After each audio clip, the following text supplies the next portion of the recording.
Salut à toi citoyen, bienvenue sur la chaîne du citoyen prévoyant. Aujourd'hui, petite revue sur une arbalète de chasse, la Jaguar Crossbow. Donc salut Bernard. Salut. Tu peux nous présenter ce petit bijou? Ok, donc là on a une arbalète de chasse, puissance 180 livres. Alors avec un petit point rouge, donc on a deux couleurs sur le point rouge, on a le rouge et le vert. Là on peut choisir la taille du point, on a un carquois de 6 traits, on a l'étrier, on a la corde tressée et on a quelques options dessus. Donc en fait le carquois c'est en option, le point rouge c'est en option, on a ici un armeur, donc ça aussi c'est en option, ça vaut en général une vingtaine d'euros, et puis après on a différents traits en différentes matières avec différentes pointes, et puis la graisse, voilà, parce qu'il faut graisser environ tous les 5 traits, tous les 5 tirs. D'accord. Alors, comment ça peut être acquis et utilisé? Donc c'est simple, il suffit tout simplement d'être majeur pour acquérir ce genre de matériel, basiquement sur internet. Moi j'ai acheté d'occasion parce que la personne s'en séparait. Et au final j'en suis très content. Donc c'est une arbalète de chasse, couleur donc camouflage automne.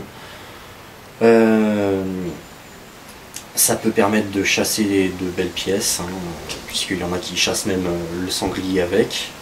Personnellement, je ne suis pas encore risqué à chasser de grosses pièces avec, mais j'ai déjà fait quelques pièces. Alors, faut savoir que c'est une arme qui est utilisée et autorisée à la chasse dans un seul et unique contexte. Donc en fait c'est sur des terres privées, ou alors sur des terres privées si on n'est pas avec le propriétaire, avec l'accord écrit du propriétaire, pour que en cas de contrôle il n'y ait pas de doute possible. Sinon dans le domaine public c'est interdit de chasser avec ça, on est d'accord? Tout à fait, c'est complètement interdit de chasser dans le domaine public avec. On parle de la France là, hein? Voilà, on parle de la France. Okay. Les seules chasses autorisées dans le domaine public sont la chasse à l'arme à feu, oui, ou à l'arc. Okay. Mais chacune de ces chasses nécessite un permis. Okay. Donc pour ça aussi il faut le permis de chasse, hein, de base. On peut attraper quelques pièces, j'ai déjà fait quelques pièces intéressantes avec. Et puis ce que je conseille avant d'aller essayer par exemple sur ces terres privées ou sur les terres d'une personne que l'on connaît avec son accord écrit, c'est de s'entraîner chez soi en mettant donc une cible qui va bien et en mettant une cible vraiment très épaisse, hein. Moi par rapport à ma cible j'ai rajouté un bon 25 cm de polystyrène très dense, et ça traverse très facilement. D'accord. Quand je dis ça traverse très facilement, ça traverse très facilement, je parle d'une distance moyenne de 50-60 mètres. Ah, avec ça? Ouais, je ressors d'environ 10-15 cm. Ça veut dire que sur une pièce de viande, ça traverse, hein, complètement. Donc là on n'a pas de pointe de chasse, parce que je n'en ai pas, très honnêtement. Le mieux c'est d'utiliser avec des pointes de chasse. Mais ça coûte encore assez cher. Là on est sur une gamme de prix de combien à peu près? Là, alors avec la Red Dot, le carquois, et, si on veut compter 6 traits de base et l'armeur, faut compter un budget d'environ 300 €. 300 €, d'accord. 300 € plus le permis de chasse pour pouvoir faire ça. Tout à fait. Ouais. Ok, donc toi c'est dans le but de chasser que tu l'as acquis? Tout à fait, hein, j'ai acquis cette arme là dans le but de chasser. Sur des terres privées. Voilà, toute autre considération comme la défense, c'est à exclure. soyons honnêtes, hein, ouais. C'est absolument pas adapté et je m'y risquerai jamais. D'accord. Donc tu peux nous la montrer un petit peu, qu'on voit comment... Oui, tout à fait. Donc là, voilà, donc ça fait quand même c'est pas du tout un jouet, hein.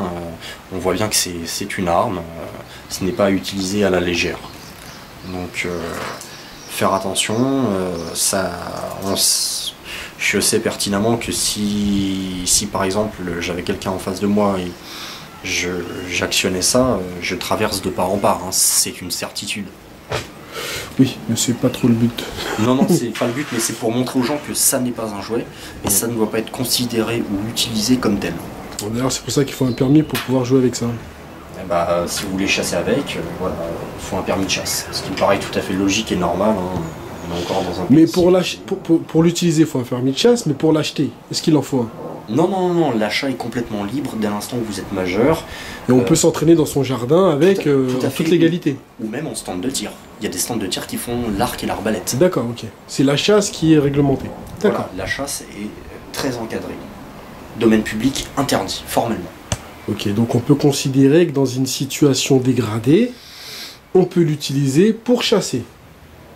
Au moins ramener un... Dans le cas où ce serait vraiment... si on arrive à attraper... il n'y a plus de règles, des chevreuils ou plus un truc d'état comme ça. policier, oui, on peut attraper, effectivement, il y en a qui attrapent chevreuil, sanglier avec, C'est ce qu'ils font aux États-Unis avec. cerf, Et au oui, Canada. notamment, oui, cerf, ce genre de pièces, mais après, prévoir de pas forcément être tout seul parce que entre le moment où vous allez atteindre l'animal et le moment où l'animal va s'écrouler, il peut s'écouler 200-300 mètres, que l'animal fasse encore 200 ou 300 mètres avant de s'écrouler. Il faut surtout bien viser, bien être habitué à utiliser ce matériel, c'est pas forcément évident. Moi ça fait un an que je l'ai et que je m'entraîne. Et je commence seulement au bout d'un an à être pas mauvais. Pas encore bon, mais pas mauvais. Ok. D'accord, ben je te remercie pour cette petite revue. Donc c'est l'arbalète Jaguar c'est la Jaguar Crossbow. C'est quoi exactement la référence? La référence, très honnêtement, je l'ai plus en tête. C'est une 175 livres et ça fait 350 FPS pour ceux Au qui veulent pire, je savoir. ferai ma petite recherche et je mettrai le... Oui, sinon je t'enverrai le modèle, lien pour que tu puisses et les internautes puissent voir le modèle. Ok. Donc, très important, par contre, la puissance se mesure de deux manières. Il y a la puissance en livres et la puissance en FPS. Il faut que vous ayez, même si vous avez une puissance en livres importante, une puissance en FPS qui soit importante également. Parce que Qu'est-ce si que vous c'est? Explique-nous ce que c'est exactement. FPS, feet per second, c'est pieds par seconde, c'est le nombre de mètres C'est la secondes vitesse, en fait. à laquelle va partir votre trait. La D'accord. vitesse à laquelle va partir votre trait. En fait, plus cette vitesse est élevée, mieux c'est. D'accord. Donc faut pas tenir compte uniquement des livres. J'entends souvent parler du fait que ah oui, mais moi j'ai une arbalète, elle fait 180 livres, elle est mieux que la tienne parce qu'elle fait 150. Non, c'est faux. Une arbalète de 150 livres peut être beaucoup plus puissante qu'une arbalète de 180 livres si la vitesse en FPS est plus performante.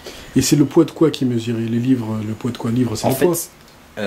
non, c'est vraiment la vitesse à laquelle part le trait, la vitesse à la sortie de l'arbalète, comme si c'était la sortie de la bouche du canon d'un fusil. D'accord. Ok. Mais merci pour toutes ces précisions. De rien. Donc voilà, je crois que la vidéo se termine. Merci de l'avoir regardé. J'espère que cette vidéo vous a plu. Abonnez-vous si c'est toujours pas fait. Je vous dis à très bientôt pour une nouvelle vidéo. Ciao, ciao. Salut. Salut.